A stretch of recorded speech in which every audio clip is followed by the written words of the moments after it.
की प्राचीन कथाओं में एक ऐसी शक्ति का वर्णन मिलता है जो ना पूरी तरह देवी है और ना ही पूरी तरह दानवी।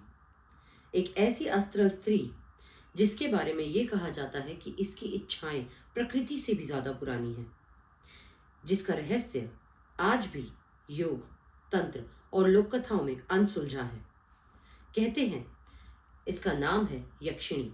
यक्षिणी कौन है, ये कहाँ से आई है, क्यों इसके 32 रूप बताए गए हैं और क्यों इसका नाम लेते ही आज भी तांत्रिक समाज में सन्नाटा छा जाता है, इस बारे में हम इस वीडियो में जानेंगे। यक्षिणी यक्ष नामक सूक्ष्म अस्तित्व का स्त्री रूप। यक्षिणी और यक्ष को पृथ्वी ऊर्जा, एस्ट्रल बीइंग्स और नेचर स्पिरिट की श्रेणी में रखा गया है।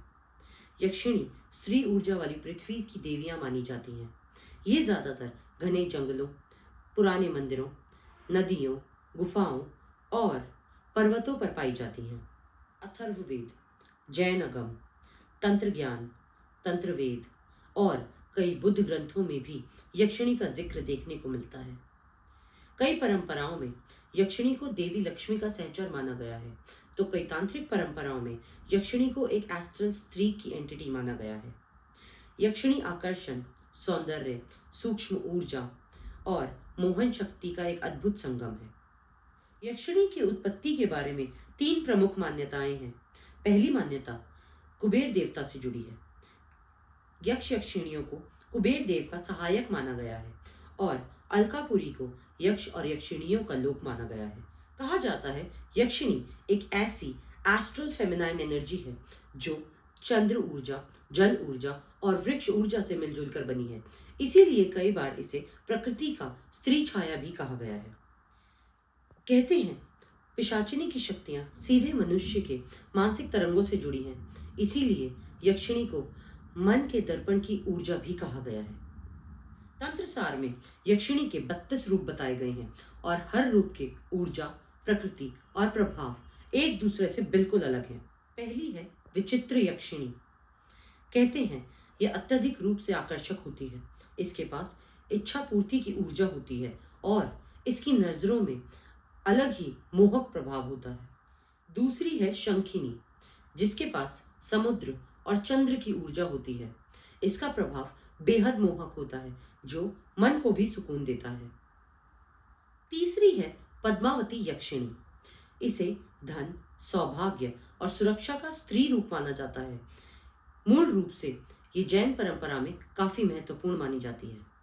चौथी है कर्ण पिशाचिनी, जिसकी सबसे बड़ी पहचान है आपके कानों में पड़ती सूक्ष्म फुसफुसाहट। इसकी सबसे बड़ी शक्ति है साइकिक हियरिंग। ये किसी के मन की बातें पढ़ सकती है और अपने मन की बात साधक को बता सकती है। कहते हैं यदि नियंत्रण से ये बाहर हो जाए तो खतरनाक साबित हो सकती है। फिर आती है भीषणी, जो रात्रि की रक्षक स्त्री ऊर्जा मानी जाती है। कहते हैं ये भय और शक्ति दोनों का एक सूक्ष्म मिश्रण है। अगली है रोहिणी।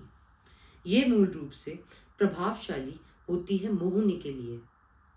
बेसिकली ये आकर्षण, प्रेम और भावनात्मक प्रभाव देती है। इसके बाद आती है महाविद्या, जो तांत्रिक ज्ञान और गूढ़ रहस्य का एक भंडार है। इसके बाद है कामिनी, जिसके नाम से ही पता लगता है कि ये काम ऊर्जा और आकर्षण शक्ति का एक परिपूर्ण भंडार है। फिर है मोहिनी, जो सम्मोहन और रूप भ्रम पैदा करती है। लोग कहते हैं इसकी आंखों में जादू होता है। चांदनी, जो चंद्र ज्योति का प्रतीक है और रात का मार्गदर्शन करती है। अप्सरा सदृश यक्षिणी, ये सुंदरता से भरी है और प्रकृति से जुड़ी होती है। कपालिनी, ये शमशान ऊर्जा में रहती है और गूढ़ तांत्रिक शक्तियों का स्वयं केंद्र होती है। शमशान यक्षिणी, ये शमशान की ऊर्जा है जो मृत्यु तत्व से पूर्णतः समृद्ध होती है।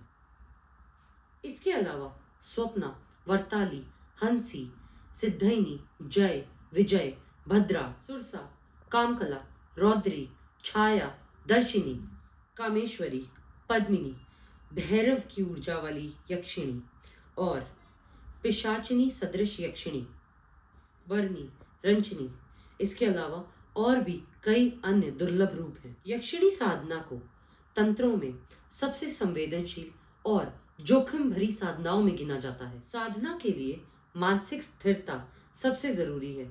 ये जंगलों और प्रकृति के बीच रात के समय की जाती है। इसे करने से पहले अपनी इच्छाओं पर नियंत्रण बेहद आवश्यक है और साधना के दौरान साधक को सूक्ष्म ऊर्जा का अनुभव होता है। यक्षिणी के आसपास होने पर कुछ लक्षण देखे गए हैं और बताए जाते हैं, जैसे ठंडक महसूस करना, हवा का अचानक रुक जाना, शरीर पर दबाव महसूस करना, किसी के आसपास ना होते हुए भी किसी की प्रेजेंस महसूस होना और सबसे महत्वपूर्ण, एक तीखी स्त्री की खुशबू आसपास फैल जाती है।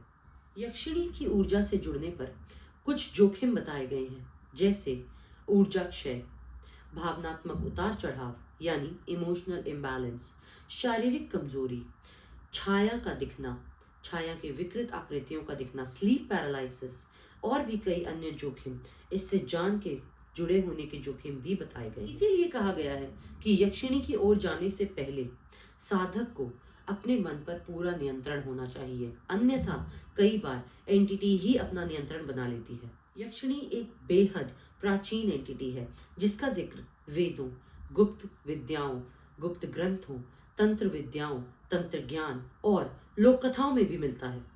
तमिलनाडु के मदुरई के हाईवे पर कई ट्रक ड्राइवरों ने ये कंप्लेंट की है या फिर ये बताया है कि उन्होंने बीच हाईवे पर एक सुंदर स्त्री को लिफ्ट मांगते देखा है। जब उन्होंने उसे लिफ्ट दे दी तो कुछ समय बात करने के बाद कुछ मिनटों में वो स्त्री अपने आप गायब हो गई। उसके गायब होते ही ट्रक के इंजन अपने आप खराब हो गए, गाड़ी अपने आप रुक गई और उनके आसपास एक ठंडक फैल गई। इसे कई लोगों ने वन यक्षिणी, वन ऊर्जा कहा गया।